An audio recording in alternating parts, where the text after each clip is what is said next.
Bonjour à tous. Aujourd'hui, on va parler d'un sujet qui fait partie du quotidien des Français, le café. Mais pas seulement la boisson. On va parler de tout ce qu'il y a autour, les habitudes, les traditions, les lieux. Et vous allez voir, c'est tout un rituel culturel. En France, beaucoup de gens commencent leur journée avec un café.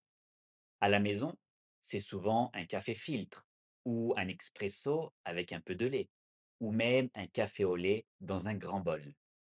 Mais ce n'est pas seulement une question de goût, c'est aussi une habitude sociale.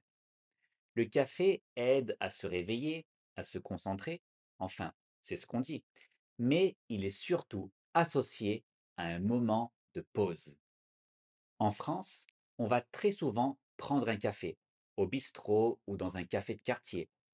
Et attention, prendre un café ne veut pas toujours dire boire un café. C'est une excellente excuse pour discuter, rencontrer quelqu'un, faire une pause entre deux rendez-vous.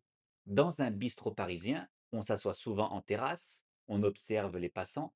C'est un vrai moment de détente. Et le plus souvent, on commande un petit café, c'est-à-dire un expresso. Voici quelques types de café que vous pouvez commander en France. Un café, c'est un expresso. Un café allongé, c'est un expresso avec un peu d'eau chaude. Un café crème ou un crème, c'est un expresso avec du lait chaud servi dans une grande tasse. Un noisette, c'est un expresso avec juste un nuage de lait. Et parfois, on peut aussi prendre un décaféiné. Chaque personne a sa préférence. Personnellement, je commande toujours un petit café.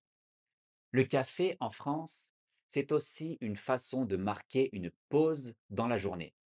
Au travail, beaucoup de collègues se retrouvent à la machine à café pour discuter quelques minutes. C'est presque un rituel social. On échange quelques mots, on parle de la météo, de la politique ou juste du week-end. Même si ce moment est très court, il est important pour le lien social. Le café est aussi très lié à la culture. On pense au café littéraire à Paris, comme les Deux Magots ou le Café de Flore, où des écrivains et écrivaines célèbres comme Jean-Paul Sartre ou Simone de Beauvoir se retrouvaient. Le café devient alors un lieu de réflexion, de débat, d'inspiration. Aujourd'hui, les habitudes autour du café changent un peu. Par exemple, les jeunes vont parfois dans des coffee shops, inspirés des cafés anglo-saxons. On y retrouve des cafés lattés, des cappuccinos, des boissons à base de lait végétal ou même des cafés froids. C'est aussi un lieu où on peut travailler sur son ordinateur ou rester plus longtemps qu'au bistrot traditionnel. Mais malgré ces nouvelles tendances, le petit café au comptoir ou en terrasse reste une habitude très française.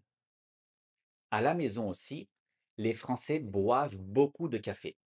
On utilise souvent une machine à capsules, une cafetière à filtre ou une cafetière italienne, la moka. Boire un café chez soi, c'est souvent associé au petit déjeuner, mais aussi à la fin du repas. Il est courant, après un déjeuner entre amis ou en famille, de proposer: «Tu veux un petit café?» C'est presque automatique et cela marque la fin du repas, comme un petit rituel convivial. Et personnellement, je bois toujours un expresso après mon déjeuner. Le café, en France, ce n'est pas seulement une boisson chaude, c'est aussi un symbole, celui de la pause, du lien, de la liberté d'échanger des idées. Dans les films français, les romans, les chansons, on retrouve souvent le café comme décor, comme point de départ d'une rencontre ou d'un débat. C'est un lieu vivant, un lieu d'expression. Et c'est peut-être pour ça que le café est aussi ancré dans l'identité culturelle française. Vous voyez, en France, le café est bien plus qu'une boisson. C'est un moment, un rituel, une culture. Et vous, quelle est votre relation avec le café? Est-ce que vous en buvez? Est-ce que vous avez des habitudes particulières? Dites-le moi en commentaire. Merci d'avoir regardé cette vidéo jusqu'au bout. Si vous avez aimé, n'oubliez pas de liker, de vous abonner et de partager la vidéo. À très bientôt pour une nouvelle vidéo. Salut!